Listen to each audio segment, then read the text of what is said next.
साम्राज्य न्यूज, सामान्यांचा असामान्य आवाज। रूट मार्च घेण्यात आलेला आहे।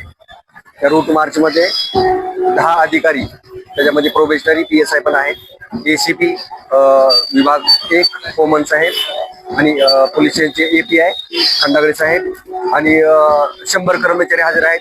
तसेच होमगार्ड 140 हजर आहेत। यामध्ये एकच संदेश द्यायचा आहे की सर्व दृष्टीने आम्ही इलेक्शनसाठी सज्ज आहोत, तत्पर आहोत। कुठलीही अनुचित प्रकार होणार नाही आणि जर झाला तर ते निपटून काढण्याची आमची तयारी आहे।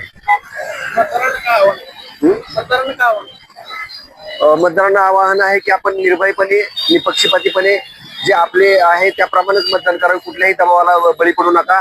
जर काही तसं असेल तर आम्हाला तात्काळ कळवा, त्याप्रमाणे कायदेशीर कारवाई करण्यात येईल। शहरातल्या पोलिसांसोबत बाहेरचे अधिकारी किती आले आणि कर्मचारी किती आले? बाहेरून आलेले अधिकाऱ्यांनी कर्मचारी, बाहेरचे अधिकारी आमच्या पोलीस स्टेशनला, फौजदार चावडी पोलीस स्टेशनला 10 प्रोबेशनरी PSI दिलेले आहेत, 1 PI दिलेले आहेत आणि ACP 1 दिलेले आहे।